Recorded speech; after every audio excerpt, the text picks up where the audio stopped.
a little late for this, but beginning review, Yakuza 5. We are so back. Like that, really, I could just end it there because that's all you need to know. But obviously I'll continue. Um, because of how this opens, I feel like if there were one Yakuza game where I would take a break, like the one that I would come back to, it makes most sense for this one to be it. I don't know, like. And speaking of that, I get that, we're on the fifth fucking game, and that's not even including the spin offs. And they're running out of ideas, but I just don't like. I don't like the fact that he sort of split up from the orphanage. Um, like I get that Haruka wants to be some sort of pop idol, and he distanced himself from her so that she can do that like seamlessly. There's no need to be like go through the headache of people going like, "Oh, but you're connected to the Yakuza." Um, I get that, but it's the same way that I seen Up recently, and like the fact that Carl sacrifices everything that he built his entire life for to save Russell and to make sure that Charles doesn't get away with capturing Kevin. It, even though I get what they are trying to say, and I agree with it. Like, I think Up is an amazing movie, but it still doesn't sit right with me, you know? Any blooming I'm putting more of an effort into 100%ing this game than I was with the others, and I think it's because the guy that I watched play Dead Souls, he was very amateur at the game. It might even be his first time playing it, but he 100% at the game, basically. Like, he didn't do everything, but he's shown what the fishing was like. He's shown what all the gambling games were like. He's shown everything off, and he did all the side quests. And it's he made it seem like like it was nothing. No sweat, not much effort. So I'm putting more of an effort into doing it with this. Um, and I was thinking to myself, like, are the coin loggers back? Because I haven't seen any like flashes. And then, as I was thinking that, they shown off the rubbish picking up thing in wherever the name of the place that Kiri is in.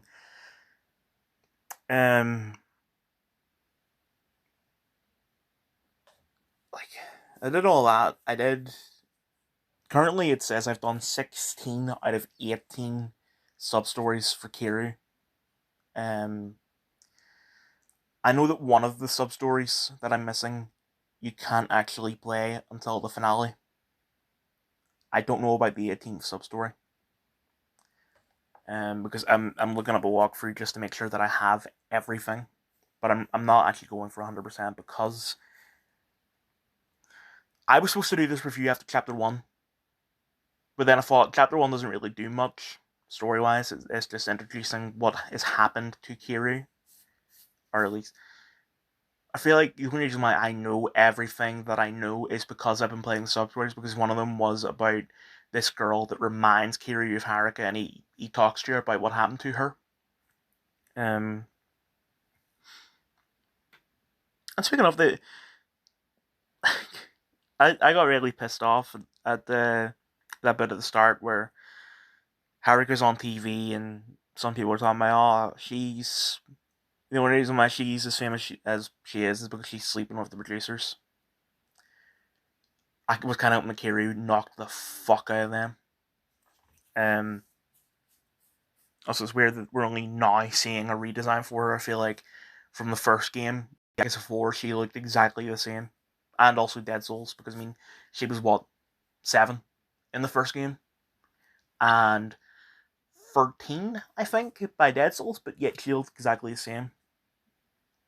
So it's nice that they're actually making her look her age, but at the same time, it's weird seeing her change.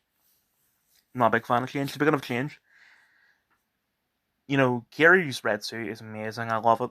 Um, and don't get me wrong, the waistcoat and tie and trench coat of swords that he wears in this game, it looks great, but it's not the red suit. It's not the grey suit with the red shirt. Um, I didn't finish what I was saying earlier. I'm on the first chapter of the Sajima part. So I can say that yeah, I'm definitely not 100% in the game because I was gonna go for the coin loggers. When it came to the first two games, I got the majority of them on my own, but I couldn't be bothered looking up a walkthrough to see where the rest are. I couldn't bother putting in the effort. But with this game, I thought might as well. But then I remembered that from Yakuza 3 onwards, the keys aren't on the floor. You have to go in the first person mode and look up and find them, which it's not that much more effort, but it's just I it it just it pisses me off. I don't want to do it anymore. So I'm not going to. To be honest, before I remember that, I thought that maybe I needed to do something in order to activate the collectibles. Same way I couldn't immediately start picking up all the rubbish. Um,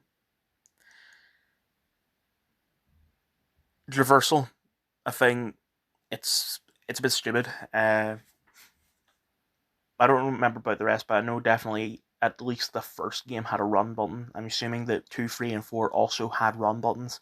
This game does not seem to have a run button, it's just automatic. Like in the AC Mythology Saga, running is automatic. And because we're going from one game that, the entire time, the whole series, you had to hold down a button to run, to suddenly it's automatic. And also, the fact that Kiri looks so fucking weird while he's running. Like, I get, they call him an old man. Uh, Everyone calls him that the entire game, but he's only like 44 by the time this game takes place. He shouldn't be running like a fucking hermit. Um, it feels great going back to combat, but just two problems are, one, encounters are fucking everywhere, which is fine when you're low level. Like, it was fine when I was first starting out as Kiri. It's fine now starting out as Sajima because I'm farming XP really, really quickly. But when it gets to the point where the only thing you can do to get XP, like a good amount, is just side missions, and you're not getting anywhere near enough just from fighting in the just from encounters. I try to avoid it at all costs, and it's really annoying. I get that I do have a piece of equipment I can wear to stop it from happening, but I don't want to go through the effort of equipping that and then unequipping it and equipping whatever actually is useful when I get into a fight. And I get there's also a walk button, but then that didn't work one time. And also, who wants to walk in a game? I think the last thing I have to say is I'm surprised by how I found the racing missions easier than the taxi missions because I did all of them. I did all 9 races or however many there are, and I did all 31 taxi missions. Um, I got kind of good at it because it's not as complicated as it seems when you actually get used to it, but I haven't uploaded it yet. But a common problem that happens, that maybe this is just how the Japanese work, I don't know, but I assume not because it's stupid, that when the light for the cars are red and people who want to walk across the road, when the light for the cars is red, they don't walk. When the light for the cars are green, as in when the cars start moving, then pedestrians come running across the road.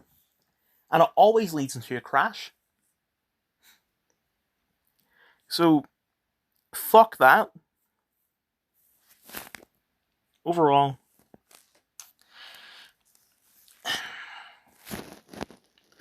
it doesn't seem as story wise. It doesn't seem as like forced as 3 and 4 were, or at least 3. I don't remember about 4, but it just doesn't have that impact that the first 2 had.